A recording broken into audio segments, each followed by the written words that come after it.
Hello and welcome to Disctv, the show that brings you the world of disc golf.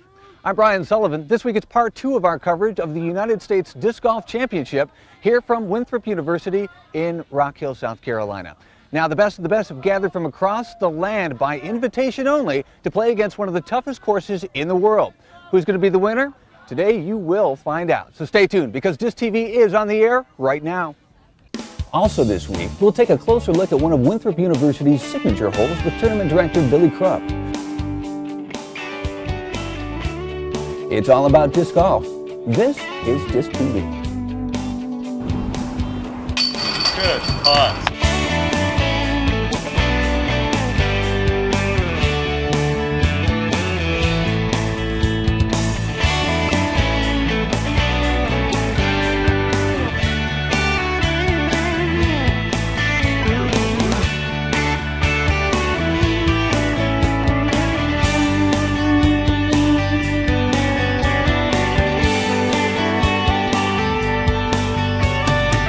Disctv is brought to you in part by the Professional Disc Golf Association, guiding disc golf into the future. Irving's Hot Dogs. For red hot lovers, make it Irving's. Innova Champion Discs, #1 in disc golf. And by DiscLife.com, the world leader in disc golf. It's Disctv's coverage of the United States Disc Golf Championship. I'm Brian Sullivan with tournament co-director Billy Crump. Billy, as always, great to see you. Nice to see you guys out here. Give us a little idea of the scope of this event. First of all, the history. Well, we're a 4-year-old event. The event was actually created so that we could show people how to run what we feel like is a proper tournament. It is safari golf at its best. The majority of the holes were created during safari golf settings, and a lot of the holes are old 2 holes that we have combined. And it's a pretty incredible 11,000 foot layout.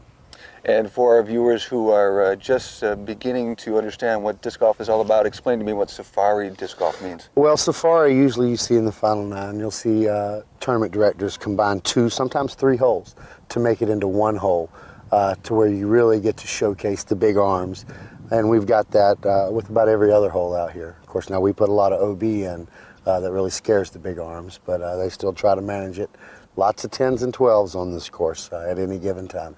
So you need a big arm, there's lots of OB. What else about this course makes it really unique and really special? Well, you know, one of the things I think is just that it tests the mental level so much. Barry Schultz, last year's champ, 2001, said that it was all he could do to just get to the hotel and go to bed every night. He was mentally drained last year. He shot 59 yesterday, which is one off the course record, and didn't look like he was as stressed. He seemed to hang out and have a little fun yesterday afternoon, so we'll see how that affects him today. So Barry Schultz is here. He's the returning champion. And who else is here that you've got your eye on to possibly win? Well, obviously Kenny Climo, 11-time world champ, 2-time U.S. champ out of the 3 events. Maybe one of the hottest players on tour right now, my travel buddy, Brian Schweberger, who is just 3 or 4 off the lead right now. Al Shack, who has finished 2nd here twice. Larry Leonard, one of the hottest players on tour right now, and one of his travel buddies, Walt Haney, who is also very hot. Sean Sinclair's here. I mean, the list goes on and on. It'd be easier to say that, unfortunately, Scott Stokely is not here because of his arm, and just about everybody else is here. At most disc golf tournaments that you attend, there's normally a shotgun start where all the players start at the same time, but it's not like that here. How do the players feel about that? Actually, they really like that. One of the other goals that we really try to pull off is player amenities. And we want these guys to feel special. We want them to feel like pros. We actually, we put them in between the ropes. We keep the fans away from them. There's times when they can sign autographs. We have lots of interviews set up with radio and television and newspapers that these guys really get to come in. And they get to spend a little time, a little different. They play 1 round a day. The better you play, the later you tee. If you tee off early in the morning, that means you had a bad day yesterday. And that means you have the rest of the day to reflect on it and to try to get ready for tomorrow. It's still a grueling round, even though it's 1 round a day. But I've heard nothing but positive things from the people, and they hope to see more like this in the future. Lots of great golf yet this weekend. Billy, thanks for your time. Let's get right to the action. We're at Winthrop University in Rock Hill, South Carolina for the 2002 United States Disc Golf Championship. The format is 4 rounds over 4 days on 18 of the toughest holes anywhere. It's a par 68 and over 10,000 feet. Today we're through 3 rounds, so let's check and see what the leaders have been shooting. This is North Carolina's Larry Leonard, who started the 3rd round in 16th place, and he's got some work to do if he wants a strong finish. Leonard shot 2 back-to-back 3-unders in the first 2 rounds, and by round 3, he finally had this course dialed in. As a result, it's a 7-under par 61. Leonard battles his way into 9th place. Ohio's Avery Jenkins still hanging with the big dogs, and a big break here in round 3. Hole 17, Jenkins going to flirt with the water hazard. Now the disc would be over the edge and apparently gone. Jenkins would re-tee, only to later find out that the first drive was still good. He plays the original from the edge of the water, and what appeared to be a bogey becomes a deuce. Jenkins 3-under for the round, tied for 7th. Scott Martin of Michigan, another one of those big, tall, lanky disc golfers, and he's got the distance to prove it. Hole 11, the toughest one out here, and Martin going to sneak out of there with a 5. That's a par in this case. He played smart, consistent disc golf up to this point and will follow up his previous 4 and 5-unders with another 5 down today. Scott Martin moves into 7th position and remains solid. 99 world champ Ron Russell of Florida. He's never won the U.S. title, but he'd certainly like to add that to his resume. Russell was tied for 5th and only 4 strokes off the lead coming into round 3, but this was not going to be his best round of the tournament thanks to some OB strokes and a double bogey on 12. Otherwise, a good day for Russell. He checks in with a 4-under 64. That's going to take him to 19-under for the tournament. He remains in 5th place, 1 round to go. Maryland's Craig Gangloff. Now remember when it looked like Jenkins was all wet on hole 17? Gangloff, same hole, same group, same problem. This disc appears to roll into the water. As a result, Gangloff would throw 2 provisional shots, one of them OB. Those would have cost him an additional 3 strokes. Instead, amazingly, the original drive was declared safe on a small patch of dry ground. Gangloff escapes with a par 63 on the day. He's 5 under par and matches his numbers from round 2.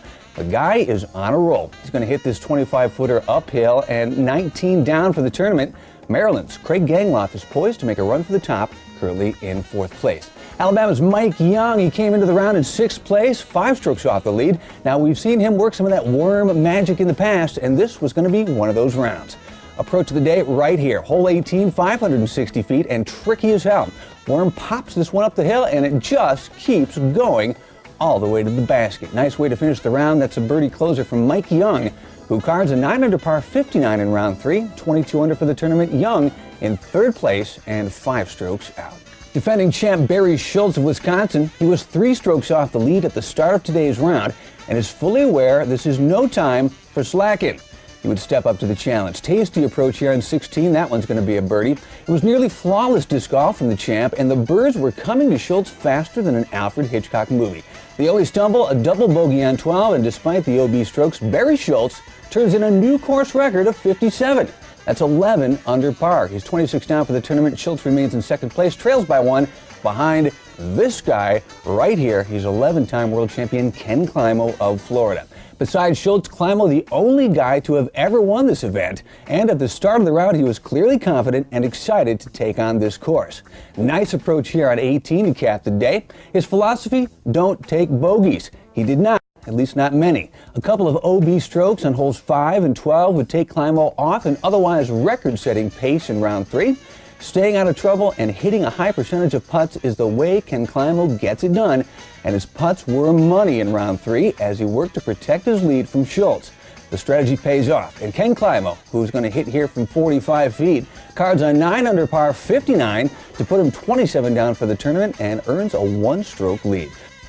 With 1 round to go, Ken Climo leads by 1 over Wisconsin's Barry Schultz, followed by Young and Gangloff.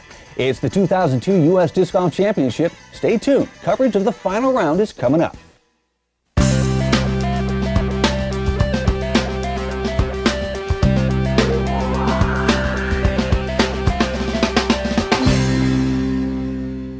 Billy, what's the par here? 68.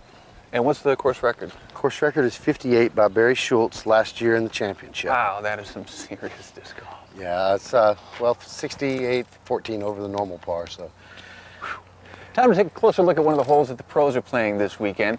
We're on hole 16 here at the Winthrop Gold Course in Rock Hill, South Carolina. We're with co-tournament director Billy Crump. Billy, it's a gorgeous hole. Tell me about it. This is one of the few signature holes we've got. I think we've got 4 signature holes. It's 587 feet.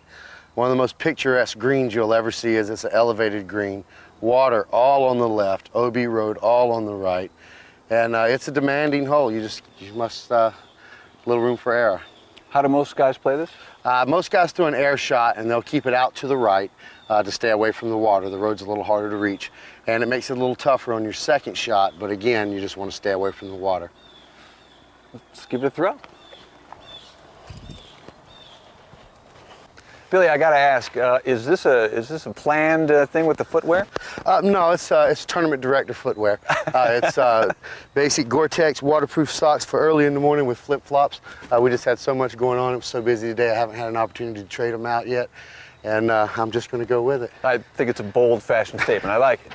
All right, so what's your game plan? What are you doing? I'm gonna take something and try to get it out right. It's sort of hard to reach the road if you throw something stable, and try to give myself a second shot thumber, which I consider my bread and butter. Show me how it's done.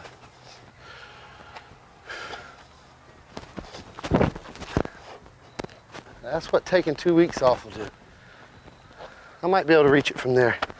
All right, Billy, I think I'm just gonna try to follow your lead here on the right side of the fairway.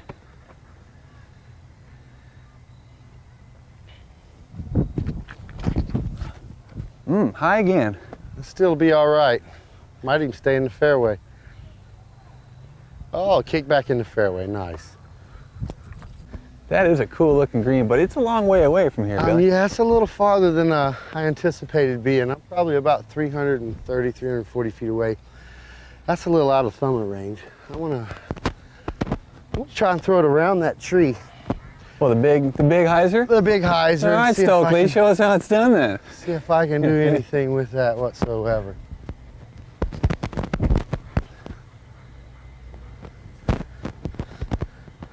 Around, in front, it's all good. Oh, did I say around? I just meant that. I think this is gonna be out of my range here, Billy. So what do you think, left side here? So Yeah, well, you want to just sort of go with the tree. You don't want to go too far left. If you can crash into the wall, even with a roll. No, I don't think I can get to the wall. I'd want to pull it out in between the trees so you've given yourself an open avenue for the next shot.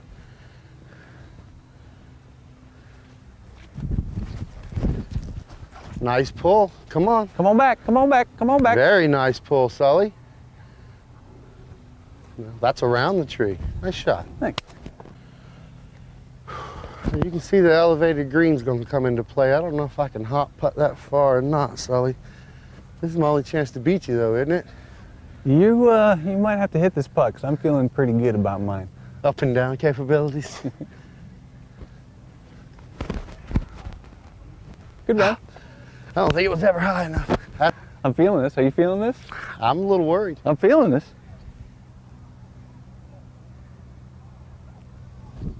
Ah. Nice run. Roll, baby. Oh, almost off the legs. That could have been interesting. I think that might be a tester. You think this is a tester here? That's a nice par. That's a nice hole, Billy. Thanks for showing us around. No problem. It's the Winthrop Gold Course in Rock Hill, South Carolina.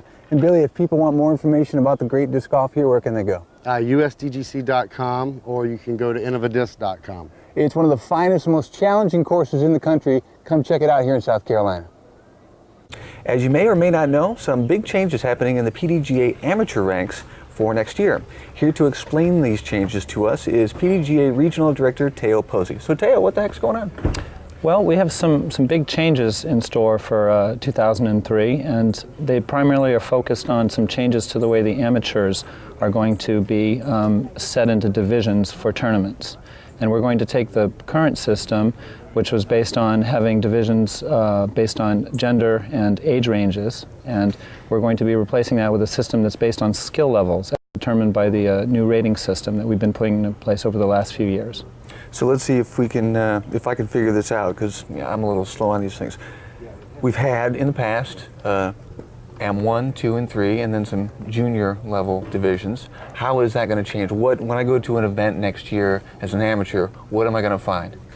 Well, you're going to find 3 different, what we're calling tracks, okay, because there's still a desire to have women playing with their own group, in their own groups, and not necessarily being mixed in with the men.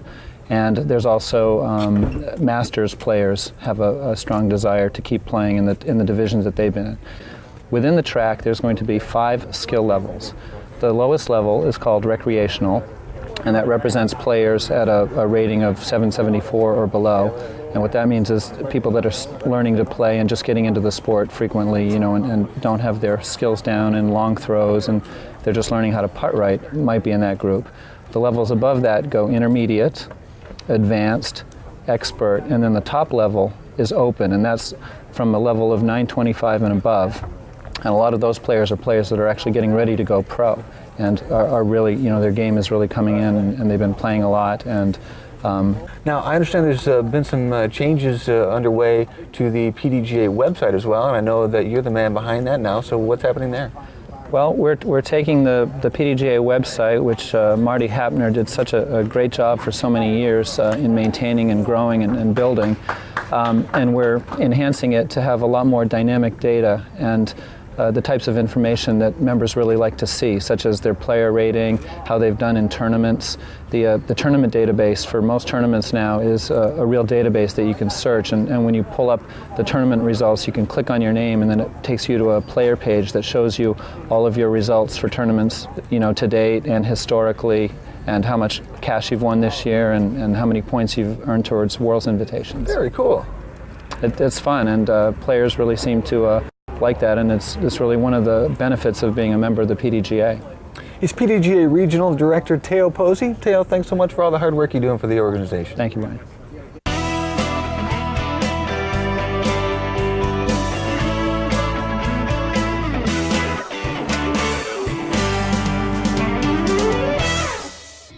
Time for the big showdown. It is the final round of the United States Disc Golf Championship from Rock Hill, South Carolina.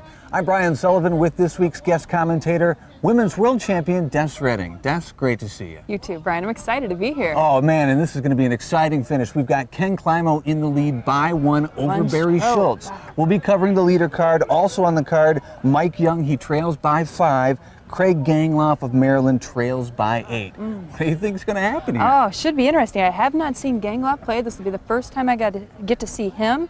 Mike Young, he is always a good player. Great putter, has nice low lines, and a Barry and Climo. It's going to be a 2-horse race. Bring it on, dog! Woo-hoo! It is USDGC time. It's going to shake out. Here we are on Sunday afternoon with the second group at the U.S. Disc Golf Championship, hole 1, Julie. As we've said before, this is not a very difficult hole. However, the added pressure with all of the people watching really makes this a tricky shot. He's got a successful shot. He's got a birdie opportunity. This hole's about 224 feet. Please welcome Mr. Scott Martin.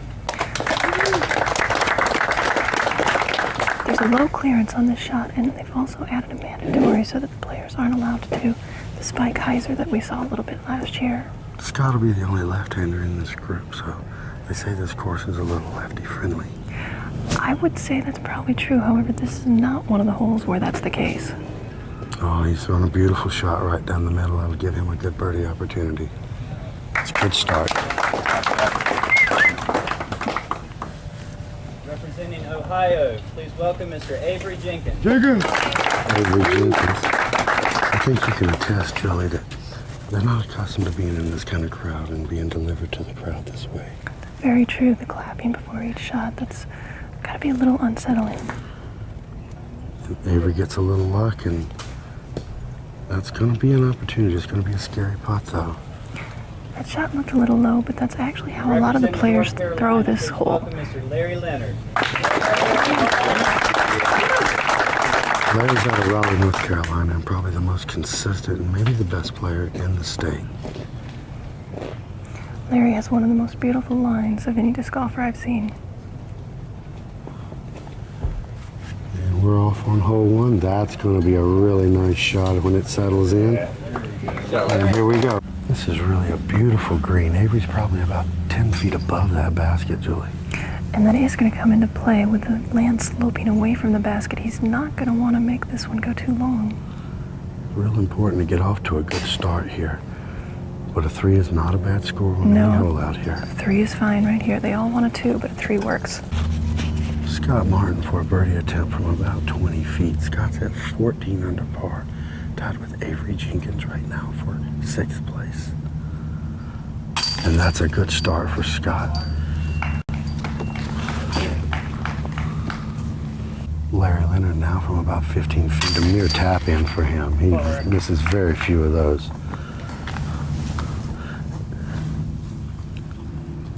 Now we have Ron Russell, who is at 18 under atop this second card. Ron Russell is known for his peculiar putting style. However, this year he's changed up a bit. He's going a straddle putt with a hyzer towards the basket. He's also known for doing an anhyzer putt. Drastically different from what he used to do.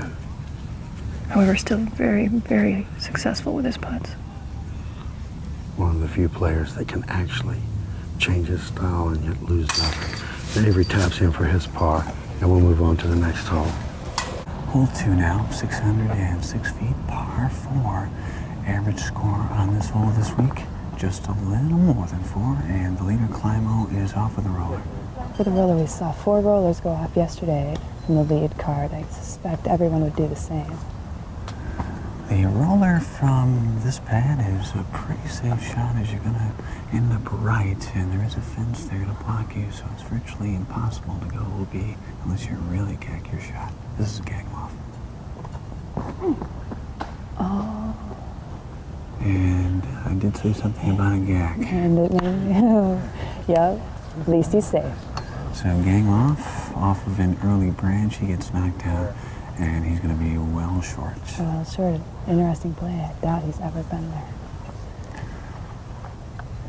Here's our defending champion of this event, Barry Schultz of Stevens Point, Wisconsin. He currently trails Climo by 2. He crushed a roller on this one. Oh, but clipped a branch. That'll kill it and stop it, and so will a big boulder.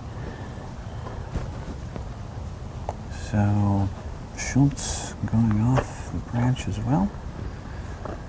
And now Mike Worm Young. Well, this guy, when he is on, he is on. He can really shoot with the best of the best as long as he's got his mental game together. Yeah, he has such a low, strong throw that he's just able to slice and dice some fairways. Very accurate.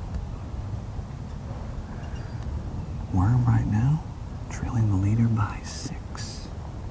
Doesn't seem like a lot out here. Ooh, that's a thread with the air shot. First one. Gangloff will be away. He has 400 or so feet to go, and he's shooting from the left side of the fairway behind a tree. He just has to keep it low, and he has to be powerful to pull this shot off. It's an uphill climb. And in situations like this, when players get in trouble here at Winthrop University, you try to make something up, and you end up OB, but not Gangloff. No. Second shot for Schultz coming up. He, too, about 400 feet away. Guess what's he going to do here? I think he's got to do the same thing. Play a low, hard hyzer so it falls from right to left. Probably aiming right at that dark tree. Going to flip it onto the left side. There is OB up ahead on the left. Yes, he doesn't really have to stay outright because his disc is going to fall to the left. I hear that boulder weighs 10 tons. And that is a fine looking shot. Oh, careful. Oh, flirting. Flirting with the OB. Flirting. A good drive from Mike Young on this par 4 second hole. He's right in the middle of the fairway, has an open shot toward the basket. This is definitely where they want to be. It's a straight look. You have little fear of the OB that's on the left side because that's the side that's open. You're going to be coming in from left to right. He's got about 325 to go. He likes to keep it low, doesn't he? And that's a safe shot. He'll have a putt. Now Climo with the same shot essentially as Worm had. Mm-hmm. About 325. Low ceiling, or you can risk the anhyzer. It's a very smooth throw by Climo. He fades right, but it's a good shot. It's a good shot. Gangloff Has 150 feet to go from the right side of the fairway. He's going to watch out for the low ceiling directly in front of him. He's really just going to want to put it underneath the basket. I have to putt for one. Gave it a bid, and he's right there for the easy putt. Schultz now, after the OB penalty stroke, is shooting 4 from 100 feet. He's going to definitely want to try to hit this. It'd be big if he could. Gives it a nice effort. It's just a far away. That's a tough putt for anyone. Here's Worm. He's got 90 feet to go, and he has had the advantage of learning from the best of the best as far as putting goes, and that would be Cameron Todd. He, Cam, and Leslie Herndon been on the road now for quite a while, and They are some of the best putters out there. I can attest to Leslie Herndon's putting skills. She's really good. climbing up for his third shot, and he can increase his lead significantly here with a good putt. Yeah, he played the hole very well right now. He's left himself with just about a standard to get the 3 on this hole. Booyah! That's how that happens. That is it. And that's just one of the many reasons why he is the 11-time world champion. He just makes it happen. Yes. Gangloff, 30 feet to go. We'll call it 25. Essentially no wind today. Very still day. Nice cool air. He's really thinking up.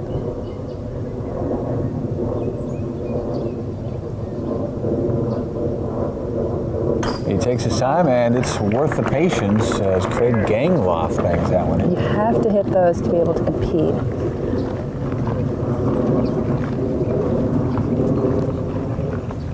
So, a penalty stroke hurting Barry Schultz on our second hole of the final round of the United States Disc Golf Championship.